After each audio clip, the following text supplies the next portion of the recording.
देखिए, आप लोगों को नरेशन पढ़ाया जा रहा है जो कक्षा 9 से लेकर 12 तक के बच्चों के लिए आता है। कल हम बताए थे कि नरेशन जो है वो 90% लड़कों को नहीं आता।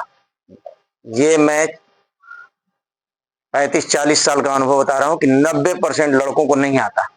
और मैंने कहा है कि मैं आपको बता दूंगा और 100% समझ में आएगा, चाहे आप कमजोर हो चाहे आप तेज हो, आपके समझ में 100% आ जाएगा। बस मेरे साथ आप एक हफ्ते तक बने रहें, 15-20 मिनट रोज दें मेरे चैनल पर, मेरे मोबाइल पर, और सब्सक्राइब कर लें और देखते रहें। देखिए, यहां मैं लिख दे रहा हूं नरेशन।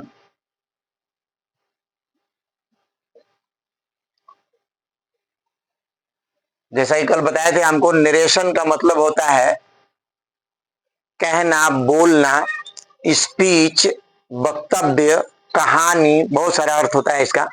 मैं स्पीच से ताल्लुक रखता हूं, यहां तो स्पीच लिख दे रहा हूं मैं। तो नरेशन मैंने होता है स्पीच। ये दो प्रकार का होता है, मैं फर्स्ट पार्ट में बता चुका है, ये सेकेंड पार्ट है। पार्ट फर्स्ट लिखे थे अपने आप लोग हैं, पार्ट फर्स्ट, तो इसमें मैं पार्ट 2 लिख दे रहा हूं। इस तरह से 7 पार्ट में मैं ये आपको बताऊंगा। तो नरेशन का मतलब होता है स्पीच यानी बोलना। ये दो प्रकार का होता है। एक होता है डायरेक्ट स्पीच यानी डायरेक्ट नरेशन, कल का लिख चुके हैं, यानी किसी की कही हुई बात को हूबहू प्रस्तुत करना। He said to me I am going to school, he said to me I am a teacher. इस तरह से जैसे कहे वैसे हूबहू कहना, ये होता है डायरेक्ट स्पीच यानी डायरेक्ट नरेशन। और इनडायरेक्ट नरेशन मैं आपको बनाना बता रहा हूं, एकदम 4-5 नियम में आपके समझ में आ जाएगा। पहला नियम मैं आज बता रहा हूं। कल मैं आपको बताया था कि ये पहला वाला वाक्य जिसको हम रिपोर्टिंग स्पीच कहते हैं, रिपोर्टिंग स्पीच, इसके दो भाग होते हैं। ये ही को कहते हैं रिपोर्टर और सेज को कहेंगे रिपोर्टिंग वर्ब। इसमें देखिए, ही रिपोर्टर है और ये जो हैव सेड है ये रिपोर्टिंग वर्ब है। इसमें देखिए, ही रिपोर्टर है, I is go saying to me, ये जो है आपका रिपोर्टिंग वर्ब है। इसमें सेड टू मी ये रिपोर्टिंग वर्ब है। तो इससे मतलब नहीं आपको कौन रिपोर्टिंग वर्ब है कौन रिपोर्टिंग स्पीच है, इसको छोड़िए। आप सिंपल समझिए कि ये पहला वाला वाक्य और ये दूसरा वाला वाक्य, दूसरे वाले वाक्य को रिपोर्टेड स्पीच कहते हैं। तो इसमें कोई खास परिवर्तन नहीं होता है, एक आध परिवर्तन होता है इसमें। तो एक ही क्रिया आता है, वो होता है से, यस ए वाई से माने कहना। अगर यही होता है से टू मी, इस तरह से लिखा हुआ, तो से टू को आप टेल लिख सकते हैं, TELL, टेल लिख सकते हैं। से टू के बदले में टेल मी कर सकते हैं, बहुत ज्यादा परिवर्तन होगा तो ये होगा। उसी तरह से सेड टू मी लिखा हो तो सेड टू को आप टोल्ड लिख सकते हैं, TOLD, टोल्ड, बस इससे ज्यादा टोल्ड मी लिख सकते हैं। इससे ज्यादा परिवर्तन इसमें नहीं होता। हाँ होता है थोड़ा बहुत, मैं आने वाले में बताऊंगा कि इस वाक्य पर निर्भर करता है कि मैं सेड टू को क्या लिखूं। अगर इधर कोई प्रश्नवाचक चीज प्रश्न पूछ रहा है तो हम सेड टू को आस्क्ड लिखेंगे, मैं आने वाले समय में बताऊंगा। अगर उधर कोई एक्सक्लेमेड है, कोई एक्सक्लेमेड वाक्य है तो उसको एक्सक्लेमेड लिखते हैं, एक्सक्लेमेटरी वाक्य होगा तो। उसी तरह से हम भी धीरे धीरे आपको बताएंगे। कोई ऑर्डर दिया है तो हम ऑर्डर लिखेंगे इधर सेड टू को, तो सेड टू को बदलते हैं। लेकिन फिलहाल आप इसमें जो आज का जो टॉपिक्स है, जो पार्ट 2 है, उसमें आप समझें कि क्या करते हैं, इतना समझें आप। सेड टू को आप टेल लिखिए और सेड टू को टोल्ड लिखिए, बस इतना आप समझिए। फिर आगे हम धीरे धीरे आपको बताएंगे।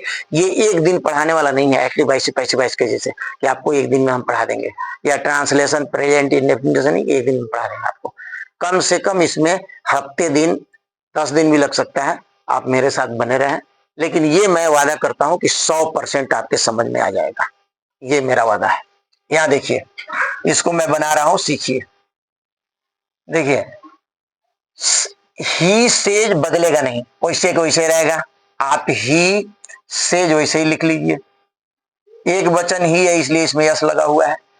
कामा और कामाज को हटा के आप दैट लगाइए, कल भी ये बात बताए थे हम आपको। लेकिन ये शब्द बदलेगा, यहां मैं आपको बता दे रहा हूं कि अगर एक यहां वाट लिख करके बता रहा हूं मैं, ही सेड टू मी, मैं यहां लिया हुआ नीचे देखिए, ही सेड टू मी, ये he said to me I am writing a letter. तो मैं आपको यहां समझा रहा हूं कि यहां अगर आई हो या वी हो, तो मैं एक नक्शा बना रहा हूं। ये अगर आई यू हो तो ये देखिए, ये सब्जेक्ट के अनुसार बदलिएगा। ये देखिए, मैं एक नक्शा यहां से बना दिया, ये याद रखिए, इसको आप उतार लीजिए। और अगर यहां यू लिखा हो, वाई ओ यू, तो ये मी के अनुसार बदलेगा। मैं इसमें बताऊंगा भी अभी आपको, ये याद रखिए, इसको आप उतार लीजिए, आप लोग भी उतार लीजिए। ये जो है सेड टू मी, आप भी उतार लिए मैडम, इसको उतारिए। तो ये ही सेड टू मी है, I am writing a letter. तो यहां अगर आई और वी हो तो वो सब्जेक्ट के अनुसार बदलेंगे, पहले वाक्य के सब्जेक्ट के अनुसार। अगर यू लिखा हो तो ऑब्जेक्ट के अनुसार बदलेंगे, बाकी कुछ भी नहीं बदलता है। बाकी जो भी हो, अगर यहां देखिए आई और वी हो, बड़ा सा लिख दे थोड़ा, आई और वी हो तो सब्जेक्ट के अनुसार बदलिएगा, कल भी बताए थे आपको, सब्जेक्ट के अनुसार आप बदलेंगे। और यू हो, वाई यू, तो ये ऑब्जेक्ट के अनुसार बदलेगा, पहले वाक्य के ऑब्जेक्ट, ऑब्जेक्ट के अनुसार। बाकी जो है ही हो, ये नहीं बदलता है, सी हो, यह भी नहीं बदलता है, दे हो, यह भी नहीं बदलता है, ठीक है। और राम हो, सीता हो, मोहन हो, कुछ भी हो, नहीं बदलता है। बस बदलने वाला यही दो शब्द है, तीन शब्द, एक आई और वी, जो फर्स्ट पर्सन का प्रोनाउन होता है, अगर यहां है तो वो सब्जेक्ट के अनुसार बदलेगा, अगर यहां यू है तो ऑब्जेक्ट के अनुसार बदलेगा। मैं यहां आपको बताऊंगा, बाकी नहीं बदलता है। और याद रखिए, से टू को आप टेल लिख सकते हैं, मैं इसको मिटा नहीं रहा हूं, ऐसे रख रहा हूं। अब यहां देखिए, तो अब ये आई आ गया, देखिए, तो आई है तो सब्जेक्ट के अनुसार बदलेंगे आप, सब्जेक्ट यहां ही है, तो आपको आई के बदले में ये ही लिखना है। ये देखिए, आई के बदले में बड़ा सा लिख दें हम, ये देखिए ही लिखिए। अगर यहां राम होता तो भी आई को ही लिखते, अगर यहां सीता होता तो लेडी था, इसलिए आई के बदले में हम यहां सी लिखते। आ रहा है, जो यहां होगा वही लिखेंगे। अगर यहां आई है तो आई लिख देंगे, अगर यहां सी है तो सी लिखेंगे। आ रहा है, यहां जो है वही लिखेंगे, उसके अनुसार बदलता है, ये देख लीजिए। और ये क्रिया की चूंकि पहली फॉर्म है, इसमें भी वाक्य के क्रिया में कोई परिवर्तन नहीं होगा, सीधे वैसे ही उतार लेंगे। Was going to school, market, जो भी हो, ये देखिए एकदम उतार लेंगे। इसमें भी देखिए क्रिया की तीसरी फॉर्म है, यहाँ हैव लगा हुआ है, हैव, हैज, हैड के साथ जो भी क्रिया होता है थर्ड फॉर्म में माना जाता है। तो इसमें भी क्रिया में कोई परिवर्तन नहीं होगा, ये बदलेगा। इसी को तो सिखा रहे हैं आज आपको कि प्रोनाउन में कैसे जो है, प्रोनाउन कैसे बदलता है, बस आज मैं आपको यही सिखा रहा हूं, क्रिया नहीं। क्रिया तो वैसे उतारेंगे, देखिए ये आप वैसे उतार लेंगे, ही, हैज लिखिए, ही के साथ हैज होता है तो हैज लिखिए, ही हैज सेड लिख लीजिए, ही हैज सेड हो गया। अब ये देखिए, यहां कामा और कमाज हटा के दैट लगाएंगे, THAT, दैट हो गया। वी बदलेगा, यहां देख लीजिए, वी है तो भी ये सब्जेक्ट के अनुसार बदलेगा। देखिए वी है, यहां देखिए ही है, तो चूंकि वी बहुवचन है इसलिए ही का हम बहुवचन लिखेंगे। ही का बहुवचन देखिए दे होता है। ही का बहुवचन क्या होता है? दे। तो वी को हम दे लिखेंगे। THEY आ रहा समझ में आपको? लोग आप भी देख ले थोड़ी। तो ये दे लिखेंगे। वी को क्या लिखेंगे? ही नहीं लिखेंगे, क्योंकि वी आई का बहुवचन है, प्लुरल है, ये सिंगुलर है। तो इसका प्लुरल जो है, ही का प्लुरल जो है वो दे लिखेंगे। ही का बहुवचन दे लिखेंगे। आप क्रिया में कोई परिवर्तन नहीं होगा, क्योंकि ये देखिए थर्ड फॉर्म है, तो गो ही रहेगा और टू स्कूल रहेगा। आ रहा है बढ़िया समझ में आप लोगों को ना? चले, तो अब देखिए इसमें अभी क्रिया में कोई परिवर्तन हम नहीं कर रहे, लास्ट वाले में होगा, मैं आपको थोड़ा बताऊंगा। देखिए इसमें देख लीजिए, लिखा है he is saying to me, वो मुझसे कह रहा है। तो इसमें भी कोई परिवर्तन नहीं करेंगे, थोड़ा सा परिवर्तन कर सकते हैं। अब इसको मी ना करके सेइंग रहने दीजिए, ऐसे रहने दीजिए। लेकिन यहाँ यू है तो हमको चाहिए, चलिए बना दे रहे हैं, इसको भी बना दे रहे हैं। तो ये ऐसे उतार लीजिए, ही ले लीजिए, इज सेइंग भी ले लीजिए, ठीक है, और टू मी ले लीजिए। इसमें कोई परिवर्तन मत करिए, हम बाद में आपको बताएंगे, तो हल्का सा परिवर्तन होता है, मैं बाद में बता दूंगा आपको। चलिए, कामा और कमाज हटाइए, दैट से जोड़िए, इसको दैट से जोड़ दिया। अब देखिए यहाँ यू आ गया, तो ये जो यू है वो यहाँ देखिए यू नक्शा बनाए हुए मी के अनुसार बदलेगा, यानी ऑब्जेक्ट के अनुसार बदलेगा। तो जो यू है वो इस मी के अनुसार बदलेगा, मी के अनुसार। तो यू चूंकि दूसरा वाक्य जो है, जो नरेशन में इसका नाम हम बताए हैं आपको, रिपोर्टेड स्पीच है, तो ये बाद वाले वाक्य में यू सब्जेक्ट है। तो सब्जेक्ट है तो मी का सब्जेक्ट बना के लिखेंगे, यानी आई लिखेंगे। क्या लिखेंगे? आई। मी को आई बना के लिखेंगे, मी नहीं लिखेंगे। देखिए यू बदलेगा ऑब्जेक्ट के अनुसार, लेकिन इस चूंकि ये सब्जेक्ट है दूसरे वाक्य का, इसलिए मी को आई बना के लिखेंगे, यू के बदले में आई हो गया। और किल्ड में कोई परिवर्तन नहीं होगा, क्योंकि यहाँ आईएनजी फॉर्म है, इसलिए क्रिया में कोई परिवर्तन नहीं होगा, तो हम किल्ड ही लिख देंगे और ए राइट लिख लेंगे। ये देखिए ये बन गया। इसमें देखिए थोड़ा परिवर्तन ज्यादा है, इसी टाइप के ज्यादा वाक्य जो है बोर्ड में आते हैं। इस टाइप का तो 9 में और 10 में ज्यादा आता है, लेकिन 11, 12 में और 10 में भी ज्यादातर ये आता है। इसमें 2-3 परिवर्तन है, खूब ध्यान से समझ लीजिए। देखिए पहले तो इसमें ही उतार लेंगे वैसे ही। देखिए सेड टू के बदले में मैंने आपको बताया है कि सेड टू के बदले में टोल्ड लिख दीजिएगा। तो सेड टू के बदले में आप क्या लिखेंगे? टोल्ड। सेड टू के बदले में टोल्ड हो गया। आमी आप वैसे उतार लीजिए।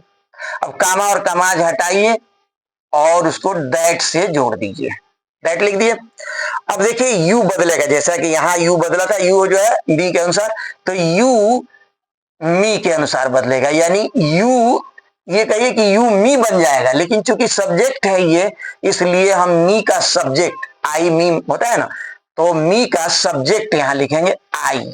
ये देखिए, और इसमें चूंकि क्रिया की सेकेंड फॉर्म है सेड, क्योंकि यहाँ है जो वगैरह है वगैरह नहीं लगाए, तो सेकेंड फॉर्म है। तो जब यहाँ सेकेंड फॉर्म हो तो क्रिया बदलता है, तो क्रिया को हम एक स्टेप आगे बढ़ाएंगे।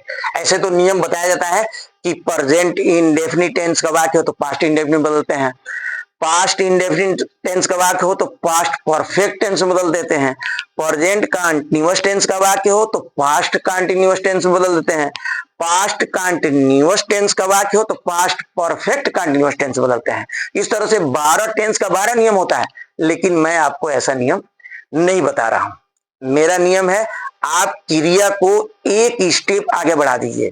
गो हो तो वेंट कर दीजिए, वेंट हो तो हैड गॉन कर दीजिए। तो यहां देखिए, यहां आर लिखा है, तो आर को एक स्टेप आगे बढ़ाएंगे तो वेयर होगा, लेकिन आई के साथ वेयर नहीं लिखेंगे, हम वाज लिखेंगे। बढ़ गया, आर का वाज हो गया। और राइटिंग ए लेटर वैसे उतार लेंगे आप,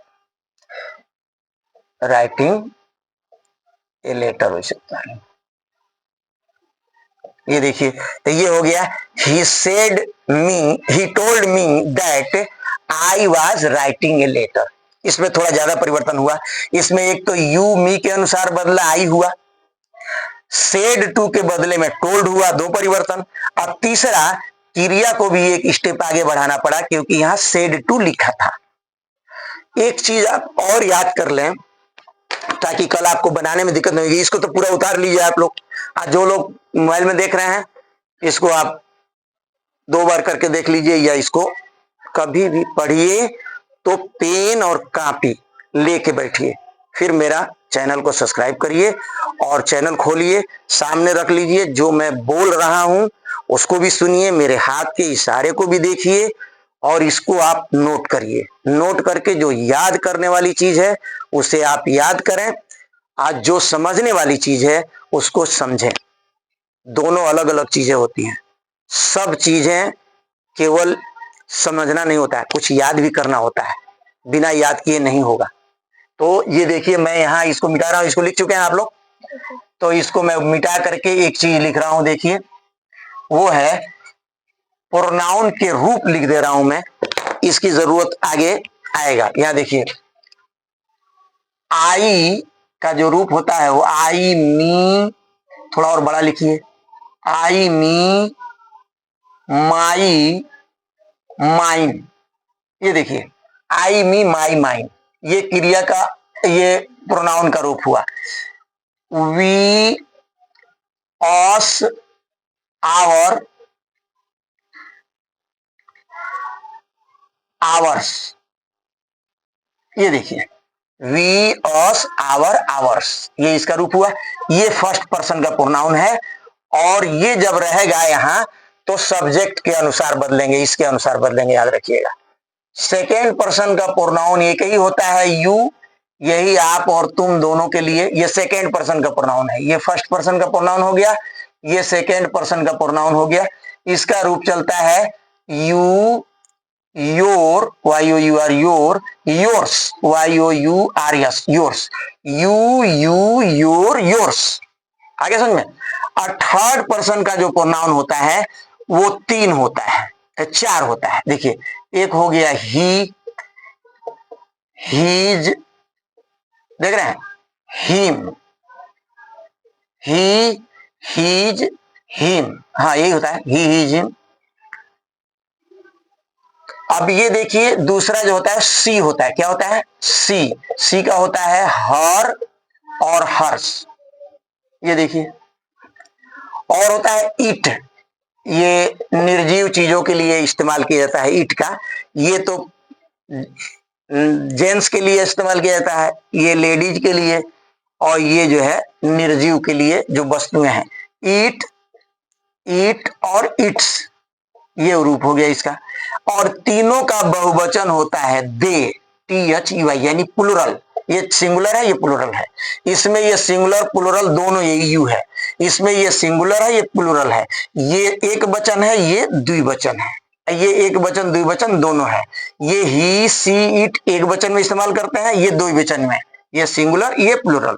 तो दे का होता है them, T H E M, them, their, T H E I R, theirs. एक देयर्स होता है, T H E I R S, their, they, them, their, theirs. It, it, its, she, her, hers, और he, his, him, ये रूप होता है। ये जरूरी है याद करना, इसको याद करना। देखिए फर्स्ट पर्सन का प्रोनाउन हो सब्जेक्ट के अनुसार बदलेगा, सेकेंड पर्सन का प्रोनाउन होगा तो ऑब्जेक्ट के अनुसार बदलेंगे, देखिए नक्शा मेरा बना दिया है। और थर्ड पर्सन का प्रोनाउन यहां आता है ही, तो वो नहीं बदलेगा, वो नहीं बदलेगा। जैसे अगर यहां लिखा रहता कि I have said he go to school, तो वो ही गो टू स्कूल रहता, ये नहीं बदलता, ना ही के अनुसार ना बी के अनुसार, नहीं बदलेगा, ये याद रखिए। फिर हम आगे आपको बताएंगे, इसको आप उतार लें, ये उतार के आपको ये याद करने वाली चीज है, इसको आप याद कर लें। नियम बहुत आसान है, मेरे साथ 15 से 20 मिनट आप रोज दें, कम से कम एक हफ्ता, 20 मिनट आप रोज देंगे, एक हफ्ते में 7 दूनी 14, 140 मिनट होगा, यानी 60 60 1 20, 1 घंटा 20, 2 घंटा 20 मिनट, 2 घंटा 20 मिनट अगर हम दे देते हैं। अभी एक लड़के से पूछे हैं कि आप कितना देर देखे हैं फ्यूचर इंडिपेंडेंस देखे हैं आप लोग, कहा कि हाँ 8 मिनट का है, हम 4 मिनट देखे हैं। बताइए 4 मिनट में उसको समझ में आ जाएगा? पूरा 8 मिनट पूरा वीडियो देखना चाहिए था ना उसको, वो 2 बार देखना चाहिए था उसको। कमजोर बच्चे हैं आजकल, एकदम कमजोर बच्चे हैं। तेज लोग तो खैर एक बार में समझ लेंगे, जो ब्रिलियंट स्टूडेंट है, लेकिन ज्यादातर जो कमजोर लोग हैं एक वीडियो को 2 बार देखें। 10 मिनट का हो, 20 मिनट का हो, 20 मिनट से ज्यादा का तो बना भी नहीं रहे हैं लोग। तो 1-1 घंटा, जो और टीचर लोग हैं मैं सुना हूं कि 1-1 घंटा 1.5-1.5 घंटा कोचिंग पढ़ाते हैं, पूरा कोचिंग का उसको बना करके वीडियो भेज देते हैं। अभी तो मेरा ब्लैक बोर्ड छोटा है, अभी मैं पहला शुरू किया हूं, अभी 15 दिन हुआ हमको पढ़ाते हुए। अगर मुझे आप लोग ला दिए यूट्यूब पर, तो फिर एक दिन एक पढ़ाई में, खास करके 9th क्लास से लेके 12 तक के पढ़ाई में एक आमूल चूल परिवर्तन होगा पढ़ने के ढंग में और पढ़ाने के भी ढंग में, और एक नई क्रांति लाएंगे हम इंशाल्लाह पढ़ाई में। बस आप मेरी वीडियो को देखते रहें।